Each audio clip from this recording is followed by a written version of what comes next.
their own uniquely individual ways, the TVR Cerbera and Chrysler VIPER GTS are two of the greatest icons of high-performance motoring that appeared throughout the 1990s.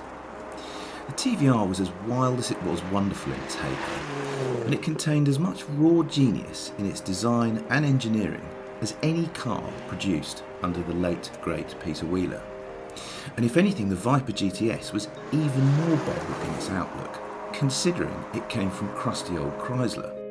20 years later though, both cars still look completely breathtaking in the flesh, and, as we'll discover, both are still thoroughly exciting machines to drive.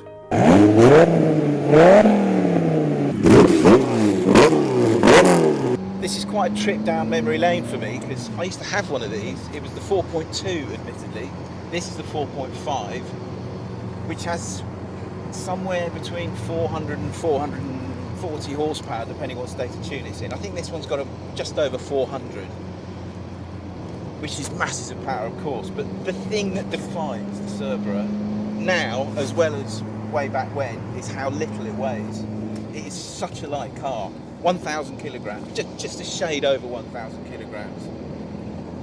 And when you make that together with the instant response from the 4.5 V8, the flat plane crank 4.5 V8, and that lack of curb weight, it's just astonishing. And even now in 2014, let me tell you, the Cerbera still feels really, really fast. Have a listen to this.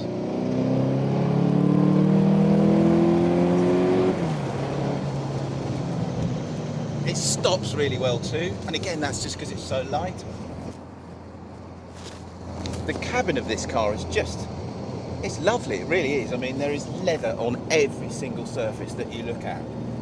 The view out forwards from the Cerbera is unique too, mainly because it's got this full roll cage here, and you get this kind of letterbox view, which to begin with is slightly intimidating, but once you get into it, once you realise that you're nice and low to the ground, it's just a lovely view out forwards.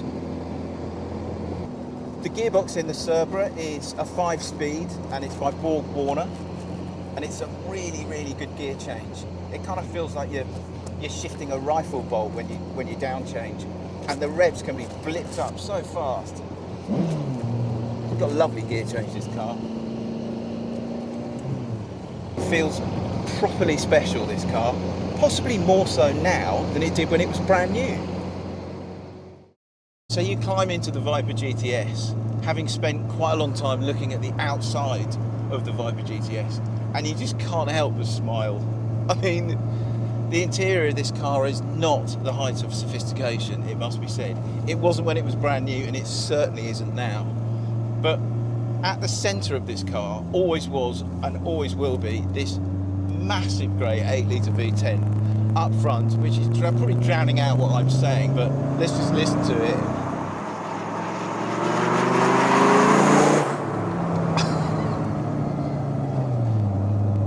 I tell you what, it still feels properly fast, does the VIPER GTS. Officially it had about 440 horsepower, which is not much from an 8-litre V10, let's face it. This one's got the slightly more liberating exhaust system on it, which takes it up to just under 500 horsepower. But it's not the horsepower, it's the torque in the VIPER, and the torque is outrageous. 4th gear is the real killer gear to use. We're only doing 2,500 revs now, but Mr. Cameraman's face and my heartbeat is starting to go up a bit. Gosh, it still feels really fast, this car. The steering is just as kind of sort of meaty and He-Man as you'd expect. They were all left-hand drive. It still feels like a huge great wagon to drive, even though actually it didn't weigh that much. The gear change is, well, it feels like it's out of a truck because it is out of a truck. And, you know, it ain't a great gear change, but you just have to love the VIPER GTS, to look at, to sit in, to drive, probably to own as well, because you can buy this car now for £35,000. That strikes me as an enormous amount of car for the money. Tempting, I reckon. Picking a winner between cars such as these is always going to be a subjective decision. The TVR has the nicer cabin and feels more intricate generally than the gung-ho Viper GTS. But then the Viper feels more robust than the TVR, and surprisingly, it's quite a bit faster where it counts. And both cost broadly the same money at £30,000 to £35,000. Personally, I'd go for the TVR and keep my fingers, my toes, and pretty much anything else I could find crossed, in the hope that nothing untoward went wrong. But if you preferred the even more extrovert appeal of the Viper, I wouldn't disagree with you for a second.